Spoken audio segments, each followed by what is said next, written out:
The mysterious stranger. The saloon doors of the Silver Spur creaked open, spilling the last of the evening's fading sunlight into the smoky room. Inside, the clink of glasses and low murmurs of conversation faltered as every head turned to the figure standing in the doorway. She was cloaked in a tattered ash-colored robe that dragged along the dusty floor, her face hidden beneath a deep hood. Her presence was a sharp contrast to the familiar faces of Starfall's regulars. At his usual corner table, Jeb Masterson nursed a whiskey, his calloused fingers tracing the rim of the glass. The old cowboy squinted through the haze, his sharp eyes catching a flicker of something unusual, a shimmer beneath the stranger's hood. He leaned back, tipping his hat just enough to see without drawing attention. The saloon patrons began murmuring, curiosity and unease rippling through the room. The woman moved with a grace that made the wooden floor seem like glass under her feet. She approached the bar, pulling her hood back just as she reached it. Gasps followed. Her hair glimmered like liquid silver, cascading down her back, and her eyes, emerald green flecked with gold, glowed faintly in the dim light.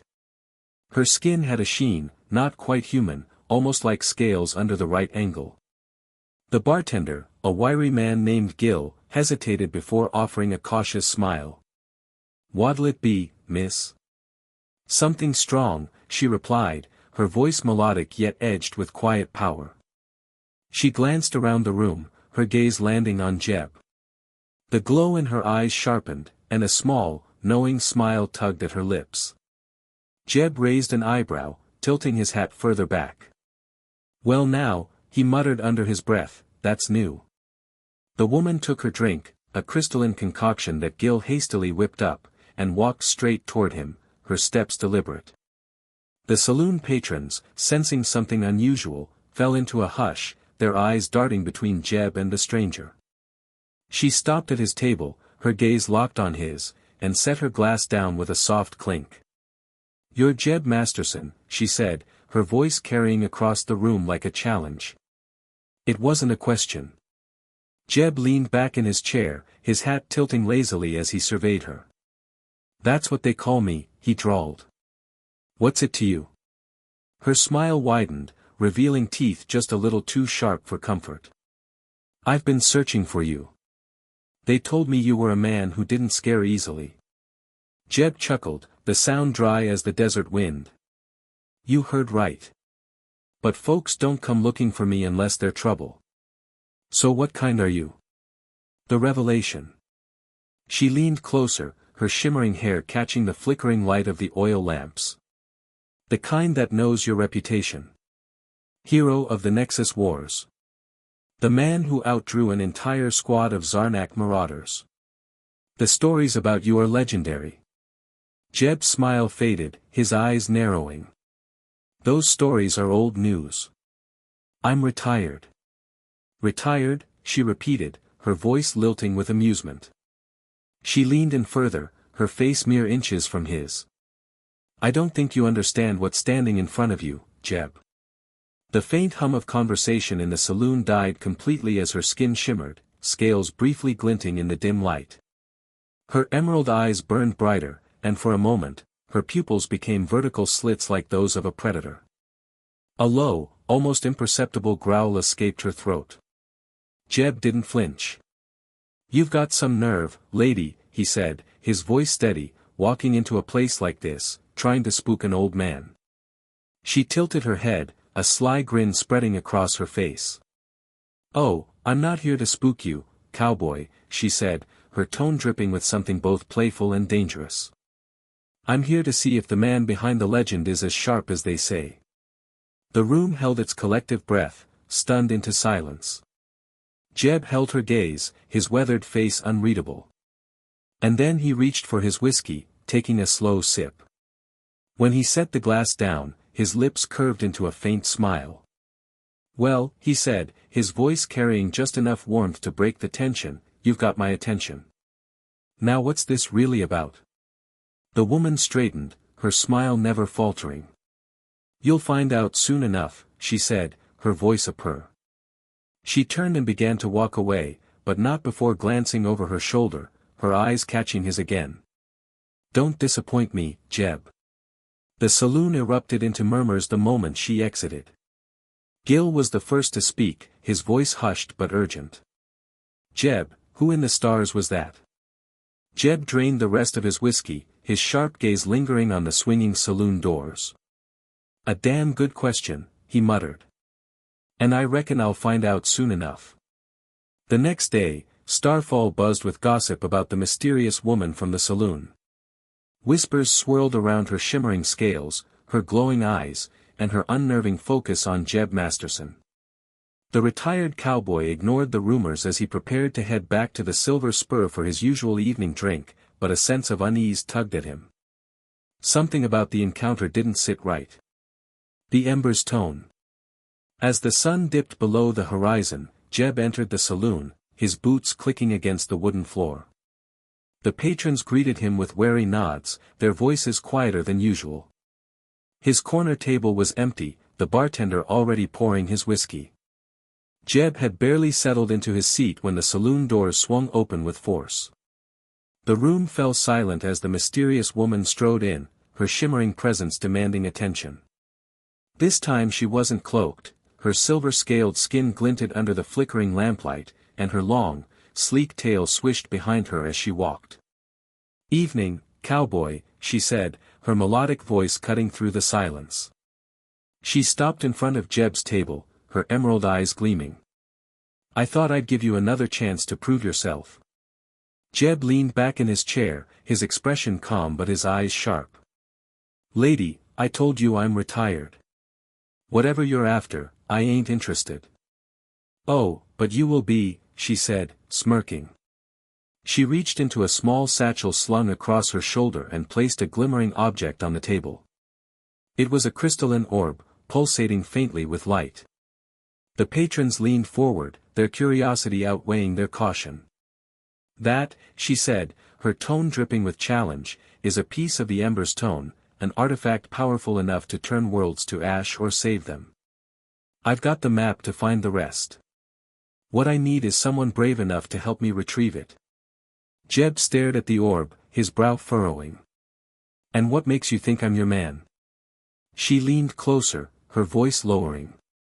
"Because I've heard the stories, Jeb. You've faced worse than me, and I think you're bored out of your mind sitting in this dusty town." Jeb chuckled, shaking his head. "You've got nerve, I'll give you that. But what's in it for me?" Her eyes softened, the predatory gleam giving way to something genuine. "A purpose," she said simply. "And maybe a friend." The room was deathly quiet, every patron hanging on Jeb's response.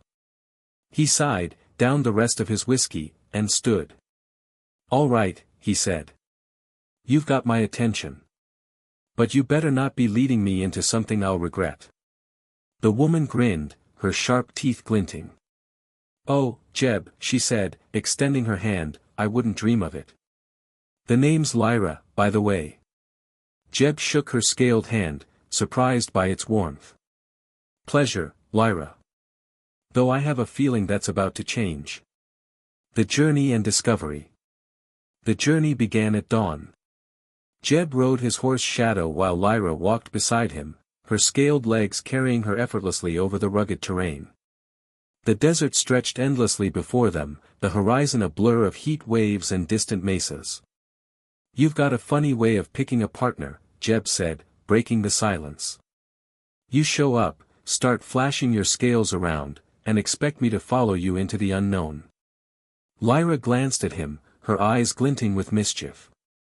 "Would you have preferred a formal invitation? Maybe a written contract?"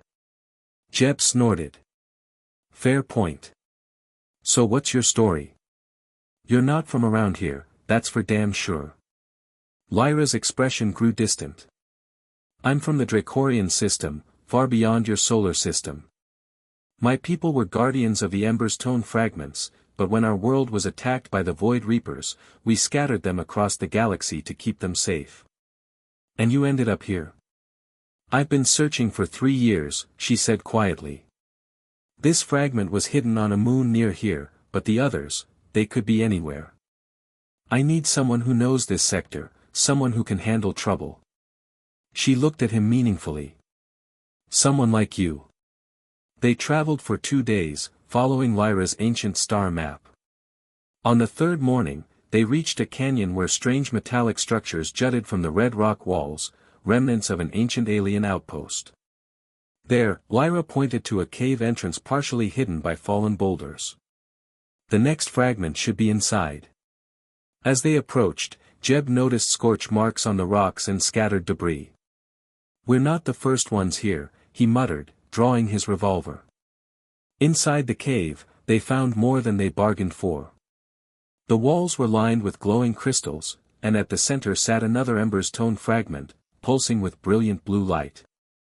But surrounding it were the bodies of armored soldiers, Void Reapers. "They found it first," Lyra whispered, her scales rippling with tension. "But they're dead," Jeb observed. "What killed them?" Before Lyra could answer, a deep rumbling echoed through the cave. The ground shook, and from the shadows emerged a massive robotic guardian, its red eyes blazing as ancient defense systems activated. "Guardian protocol engaged," it announced in a mechanical voice. "Unauthorized personnel detected. Initiating elimination sequence."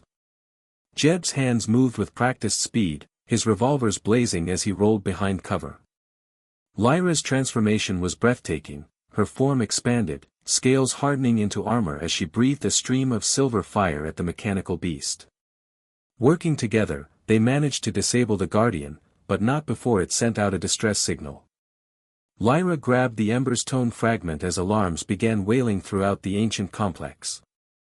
"We need to go," she said urgently. "That signal will bring more trouble than we can handle." As they fled the collapsing cave, Jeb couldn't help but grin. For the first time in years, he felt truly alive. The final stand.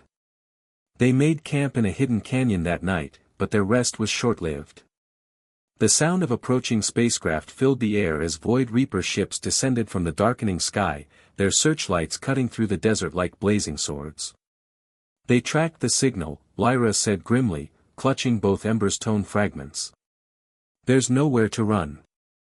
Jeb checked his ammunition and looked at the approaching ships. "Then we don't run. How powerful are those things when they're together?" Lyra's eyes widened as understanding dawned. "If I can combine them with the third fragment." She pulled out a small, dimmer crystal from her satchel. "I've been carrying this one since I left my homeworld. Together, they might be strong enough to." "To what?" Jeb asked as armed soldiers began rappelling from the ships. "To send them back where they came from. Permanently." Her expression grew serious. "But Jeb, the energy release could level this entire canyon. You need to get as far away as possible." "Like hell," Jeb replied, spinning the cylinders of his revolvers. "I didn't come this far to abandon my partner now." The battle was fierce and desperate. Jeb's marksmanship was legendary for a reason, every shot found its mark, dropping Void Reapers with precision that bordered on supernatural. Lyra fought in her full dragon form, her silver flames and razor-sharp claws cutting through enemy ranks.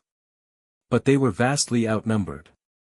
As the circle of enemies closed in, Lyra began the ritual to combine the Emberstone fragments. The crystals rose into the air, spinning faster and faster as they merged into a single, blazing sphere of pure energy. "Jeb," she called out over the chaos. "When I release this, it's going to create a portal to the Void Realm. Anyone caught in the blast goes through, including us if we're too close." A massive Void Reaper commander, twice the size of the others, strode forward. "Surrender the Emberstone, dragon, and your deaths will be swift." Jeb stepped between them, his revolvers trained on the creature. "How about you go first?" he drawled. The combined Emberstone reached critical mass, its light becoming blinding. Lyra's voice rang out across the canyon, "Goodbye, old friend." She released the energy in a controlled burst that opened a swirling vortex in the sky. The Void Reapers were pulled in by an irresistible force, their ships and soldiers disappearing into the portal with screams of rage and defeat. As the portal began to close, Jeb felt the pull starting to affect him too. But Lyra, In a move that surprised them both, wrapped her tail around him and used her remaining strength to push him clear of the vortex's influence. The portal snapped shut with a sound like thunder, leaving only silence and settling dust. When the dust cleared, Jeb found Lyra collapsed by the remains of the Emberstone, her scales dim and breathing shallow. He knelt beside her, concerned. "Is it over?" he asked. She smiled weakly. "The Void Reapers are gone, trapped in their own realm. The galaxy is safe." She struggled to sit up. "And I finally found what I was really looking for." "The Emberstone?" "No," she said, looking at him with genuine warmth. "A true friend." Jeb helped her to her feet, surprised to realize he felt the same way. "So what now, partner?" Lyra looked up at the star-filled sky, then back at the lights of Starfall in the distance. "I think," she said with a grin that showed her sharp teeth, "I could use a drink at that saloon of yours." Jeb laughed, the sound echoing across the canyon. "Well, I reckon Gil's going to have some questions about my new drinking buddy." "Let him ask," Lyra replied, her scales beginning to shimmer with renewed strength. "I've got all the time in the world now." Together, the unlikely pair, a retired gunslinger and a dragon from the stars, walked back toward Starfall, their friendship forged in fire and sealed by adventure. The frontier had seen many strange things, but none quite like the partnership between Jeb Masterson and Lyra of the Dracorian system. In the Silver Spur Saloon, Gil was already polishing glasses for their return, having seen the lights in the sky and knowing, somehow, that his most interesting patrons would need a drink to celebrate another impossible victory. The end.